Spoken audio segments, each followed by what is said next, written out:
Ancient temples around the world were ingeniously constructed to align to solstice and equinox events.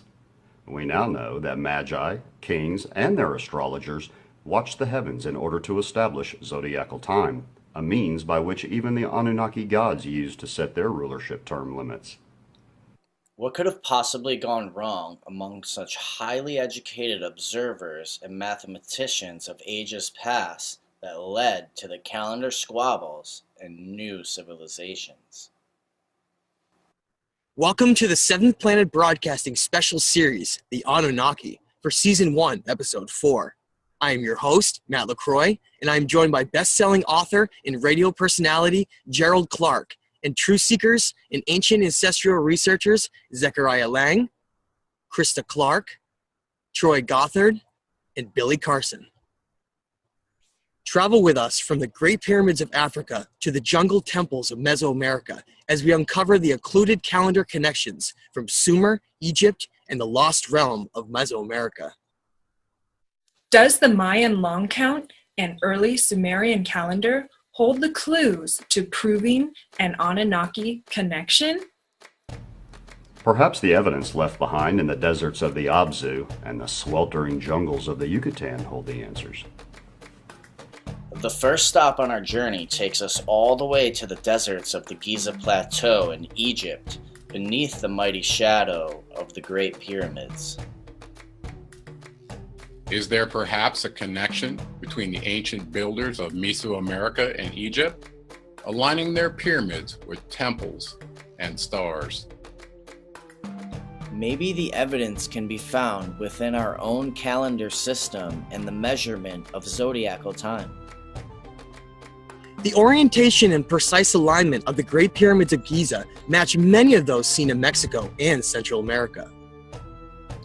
These ancient builders seem to have understood the importance of sacred geometry, star alignments, and even the ratios of planet Earth itself.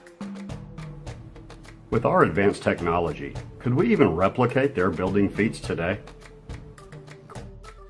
Researching the Giza pyramid construction, it is clear that the pyramids acted like giant sundials, marking the great rising and setting of the sun and moon. El Castillo in Chichen Itza displays mystical shadowy illusions of a great serpent god descending from the heavens on precisely the solar equinox dates. The rising of the sun represented rebirth, as the ancient cultures understood that all life is intrinsically connected to its life-giving rays. Could Mesoamerican solar veneration have been a rudimentary concept of life-giving energy? Or did it possibly symbolize a celebration of the properties of light, an analogous heavenly knowledge taught to the priests by the winged serpent god Kukulkan? Given the precision seen in the design of the pyramids, tracking the zodiac and the galactic timescales from Sumer, Egypt, and Mesoamerica, is there evidence linking these cultures via various calendars? What historical evidence is provided supporting common calendar origins? Could there be a forgotten connection to ancient astronauts that possessed such advanced celestial wisdom? The first question that must be addressed is, where did the calendar system come from, and has its true origins been misrepresented in history? The earliest evidence we have points to the calendar system's Mesopotamian origins, which was based on 4 7-day lunar cycles, whereas our current Julian calendar is based on the solar cycles. The calendar's original purpose was to mark the dates for religious festivals, which were based on the movements and positions of the planets and stars. The Sumerians studied the movements and influence on the seasons. The notion that the calendar system was created by and for farmers, advising them when to sow and when to reap their seed, has been falsely promoted and incorrectly taught in schools. Reviewing agricultural history, it is clear that farmers did not require a calendar to know the seasons, and past primitive societies have managed to feed themselves for generations. So if the farmers didn't create the calendar, who who did? One of the most profound historical calendar creation events is the Sumerian star chart, and that's dated to circa 3300 BC. The Sumerian star chart is a circular cuneiform clay tablet recovered in the late 19th century by Sir Henry Layard. The Sumerian star chart was found in the underground library of King Ashurbanipal in Nineveh, Iraq. This ancient Sumerian relic bridges an important knowledge gap in understanding ancient calendar construction and past astronomical sophistication. The first name found ascribed to the calendar month in Sumer was the name Ezin, which means festival. Each local deity and god received its own place in the calendar, which recorded their reigns. Who were the deities venerated in the first calendar? And could it be true that the Anunnaki gave mankind this advanced knowledge as described in the Sumerian records? The earliest Sumerian calendar was based on moon cycles, accredited to Enki's brilliant son, Ningshita. He was later known as Thoth in Egypt. The lunar calendar was constructed using 4 7-day cycles organized as 52 weeks in a year. Whereas in later times, the competing solar calendar specified 365 days and had irregular monthly durations which were uncorrelated to the moon phases, like the one much of the world still uses today. The fact that the Egyptian calendar had its roots in pre-dynastic times, before civilization appeared in Egypt, proves they did not invent the calendar, but rather borrowed this knowledge from the earlier Sumerian culture. One can compare the Mesopotamian zodiac divisions to those also used in Egypt to see that this is the case. So who exactly is the Sumerian god known as Ningshita? In Egypt, Thoth was depicted with a man's body and the head of an ibis bird. He was credited with teaching mankind the mystery of the calendar and language. Thoth is often connected to the Greek god known as Hermes, whose culture inherited a vast collection of Sumerian and Egyptian writings ranging from astronomy, philosophy, and physics to consciousness and deep spiritual teachings. Astronomical and calendrical secrets of Thoth included the game of 52, which was based upon the year division into 52 7-day portions, resulting in 364 days as referenced in the Book of Jubilees and Enoch alike. Could the number of weeks in the lunar calendar year be an irrefutable mathematical link connecting Thoth to the later Mayan calendar, whose one read year repeats cyclically every 52 years? The famous Chichen Itza pyramid in Mexico encodes the Mayan calendar in its construction, clearly depicting 52 panels per side, which in Egypt, as we noted, was Thoth's sacred number.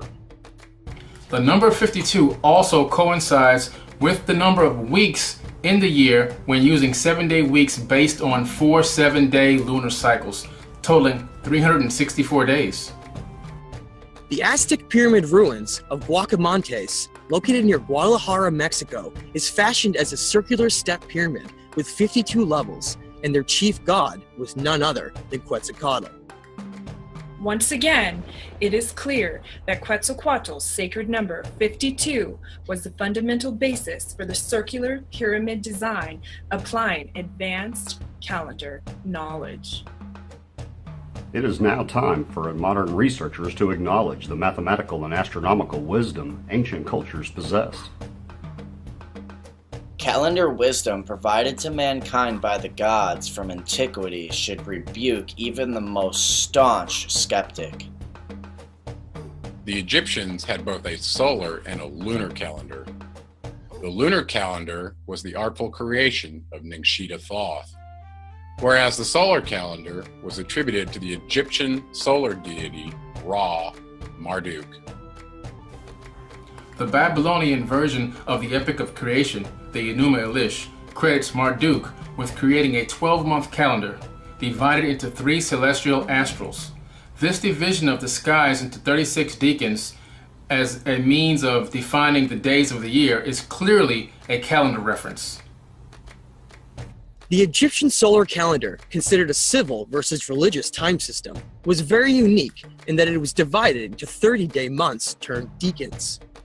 These were 10-day periods heralded by the heliacal rising of a certain star. Each star was depicted as a celestial god in the sky, indicating the last hour of the night. And at the end of 10 days, a new decan star would be chosen for reference. Could it be the case that Marduk, given his Anunnaki council rank at the time was 10, introduced the Decan solar calendar in Egypt to intentionally create conflict with his brother Thoth? Both Marduk and Thoth were the sons of Enki, Ptah, the great Anunnaki scientist. It appears that the basis of conflict may have stemmed from an unequal distribution of knowledge from Enki to his two sons. Marduk's knowledge of medicine and healing was lacking, as he was clearly jealous of Thoth's ability to bring the dead back to life. The name Ningishita means Lord of the Artifact of Life. To understand the entire picture more clearly, let's dig deeper into the origins for the concept of zodiacal ages and the yearly division of time. Zodiacal time originates in ancient Sumer for festival dates and was also clearly used to establish rulership reign limits for Anunnaki gods and their later liaison kings. The Enuma Elish affiliation with the zodiacal houses assigned to the Sumer gods is clear. Anunnaki veneration was scheduled for the populace by the mandated dates for their contrived festivals. This calendrical control system was used to establish the official activities the populace either rejoiced or mourned over, all on behalf of their calendar masters. For it is well known that he who controls time, in this case the calendar and its appointed festivals, controls the populace that uses it. Is it possible that the Anunnaki gods were ultimately responsible for the rise and fall of civilizations based on the precession of zodiacal time and the calendar? The current Common Era Christian calendar was introduced by Pope Gregory XIII in 1582 and was termed the Gregorian calendar, which reformed the prior Julian calendar named for Julius Caesar. The question arises as to where and when did the calendar conflict come to head between Marduk and Thoth in Egypt, and what was the result? Violent conflicts developed based on the division methods for Earth's perceived time. Marduk Ra refused to accept the prior calendar division method and was similarly motivated to avenge his father Enki, whom he felt was the rightful lord of the earth, not Enlil. Thus it seems that Marduk remained in Babylon, Enlil's assigned territory, dragging his family members into conflict in Sumer and later Egypt. As a result of Marduk's defiance over the calendar and the assigned regions, his actions led to his brother Dumuzi's death and interrupted Thoth's rule in Egypt, forcing him into exile. When Marduk became the ruler of the Egyptian region, he made great changes and established himself as the almighty solar deity. So what changes transpired after Marduk gained power to impose his calendar wishes in Egypt? Marduk was also known as Amun-Ra in Egypt, and based on my research, was the being referenced by Enlil Yahweh as Lucifer in the biblical verse Isaiah 14:12. The Latin Vulgate term Lucifer, which appears in the King James Bible, replaced the term morning star, a celestial allusion to the planet Venus. Consider that Isis claimed the planet Venus as her celestial sign, and her son Marduk occupying the city of Babylon was a very sore point for biblical editor Enlil Yahweh, lord of the command for the Mesopotamian region. Could this perhaps be the catalyst that led to many wars between the Enlilites and Enki's clan, represented by Marduk's stubborn occupation of Babylon, his gateway to the gods? Consider this fact.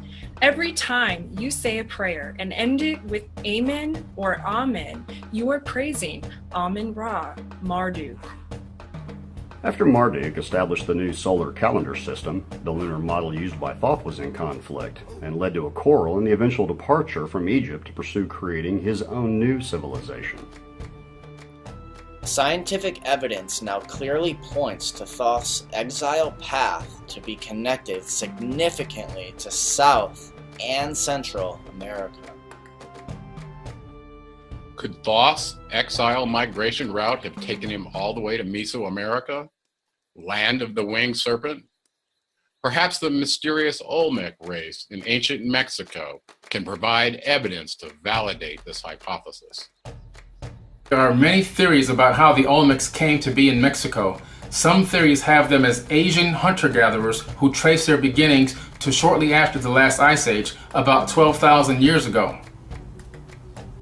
Other scientists, historians, and anthropologists, however, make convincing and cognate arguments based on new evidence that the Olmec people can trace their roots back to Africa. Numerous nautical map sources suggest that global winds and currents support the idea that ships could have sailed from Africa to the southernmost shores of Mesoamerica, intentionally or accidentally. For example, one branch of a northern equatorial current could have carried African sailors from North or West Africa into the Gulf of Mexico. Let's look a little further to the origins of Olmec people to find further clues. Numerous artifacts have been found in Mexico that portray a hieroglyphic style of writing that is very similar to those of the Mandingo people of West Africa. Scholars recognize that the Olmecs engraved many symbols or signs on pottery, statuettes, and other objects that have been identified as potentially the earliest form of writing in the Americas. Evidence suggests that the Olmec race in early Mexican records originated somewhere in Western Africa, perhaps around the Niger River Valley civilizations, approximately 3,200 BCE. Language and mining skills were possessed by the Mandingo-speaking peoples near Ghana and Sierra Leone during the same period in history. Could it be a coincidence that the Olmec brought with them stonemasonry skills, gold mining practices, and language that also used calendar knowledge to establish an arrival long count inherited by the Maya? Is the Mandingo race of Western Africa the ancestral source of the Olmec people? Much of the evidence seems to point to that. Let's look closer. The Olmec culture may very well have been the first Mesoamericans to develop a writing system. Although there are disputes as to whether markings on recovered artifacts rise to the level of writing, there's enough evidence to suggest that the symbols found in 2002, dated to 650 BC, are actually a form of Olmec writing, preceding the oldest Zapotec writing, dated to about 500 BC. The hieroglyph-styled Olmec markings are similar to the writing used by peoples in ancient West Africa and Egypt. This evidence makes a strong case for this African Olmec origin hypothesis and helps connect the similarities seen in writing and building in both Egypt and Mesopotamia. Evidence suggests that due to the solar lunar calendar quarrel in Egypt, the exiled Thoth gathered together Hermetic priests and stone builders from Western African regions and initially sailed to the Guatemala coastline, with the Mandingo Olmec peoples arriving later in Veracruz, Mexico.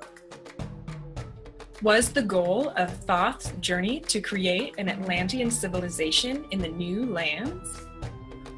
The only way to find out for sure is to follow the path of evidence left behind, leading us all the way to Mesoamerica. Arriving in Veracruz, Mexico, at the base of the Tuxtla Mountains, we find enormous carved stone heads left behind by the Olmec culture, who seem to possess an advanced understanding of the cycles of the heavens. Who could have given the Olmec people all of their advanced stone masonry skills to carve such intricate statues and monuments? And could it all lead back to ancient Egypt?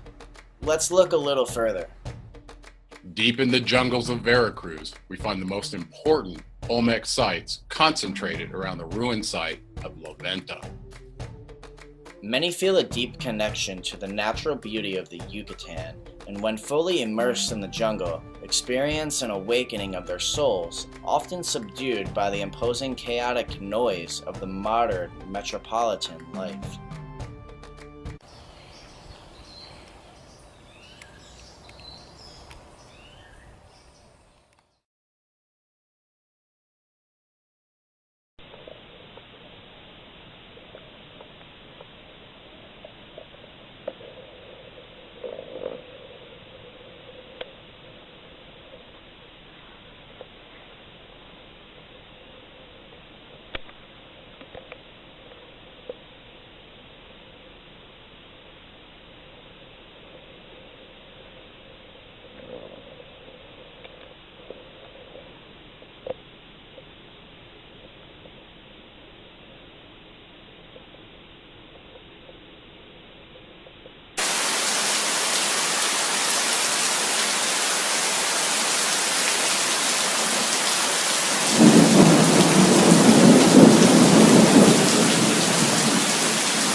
Further evidence for the territorial limits recorded by the Olmec are seen further south at the ruins of Tula.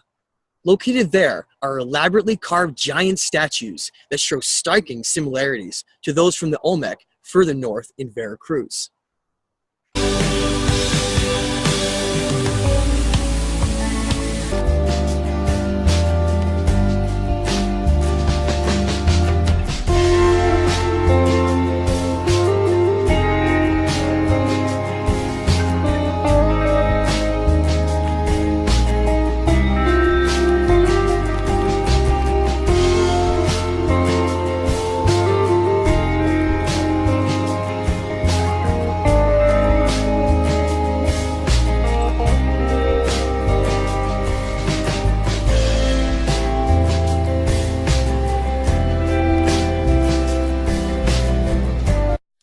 What further proof do we have that the Olmec people originated from Africa? When looking at a feature analysis done of the Olmec head statues, one can clearly see African negroidal similarities. One of the most compelling pieces of evidence we have linking the Olmecs to Western Africa comes from the name itself. The name Olmec means rubber people, as they possessed superior skills in understanding working with rubber trees. Did the Olmec culture retain knowledge for the cultivation of rubber from their ancestral African home? Overwhelming evidence published by scholars shows a clear link from Mesoamerican races and those originating from Africa. The Firestone rubber plant, located in Liberia, is evidence of the importance of rubber to the industrialized world before synthetic replacement was discovered. The Mayan people, along with the Aztec, Toltec, and Olmec, used 3 different calendars. 2 of the calendars were cyclical, measuring the cycles of the sun, moon, and of Venus, while the 3rd calendar was chronologic, measuring the passage of time from a certain starting point, termed the long count. Scholars decoding Olmec and Mayan writings calculate the start point to be August 11, 3113 BCE. The important long count date of 3113 BCE clearly preceded the Mayan civilization in Mesoamerica. An inscription found at the ancient Mesoamerican pyramid site of Tikal records the number of days that had transpired since the long count in glyph form, allowing researchers to date the inscription to 292 AD. The decoded date of the Tikal inscription was accomplished by decoding the counting glyph symbols the Maya used for tracking time. Starting at the ones position and ascending upwards in the inscription, we have 15 kin equals 15 times 1, or 15 days. 8 Uanal equals 8 times 20, equals 160 days. 14 Tun equals 14 times 360, equals 40 days. 12 Katun equals 12 times 20 times 360, equals 86,400 days. 8 Baktun equals 8 times 400 times 360, equals 1,152,000 days. The total is 1,243,615 days, or 3,404 years since the long count, August 11th, 3,113 BCE. What future event was the Mayan long count tracking? And if Ian Lungold was correct, is that possibly happening now? Strong evidence indicates that Quetzalcoatl, the great god of the Mesoamericas, was none other than Thoth, whose epithet, the plumed or winged serpent, was well known in Egyptian iconography. Quetzalcoatl, like Thoth, was the god who knew and taught the secrets of temple building, numbers, astronomy, and the calendar. Could the symbolism of the plumed serpent be the great secret that has been hiding in plain sight all along, connecting the cultures of Mesoamerica to those of Egypt and Sumer?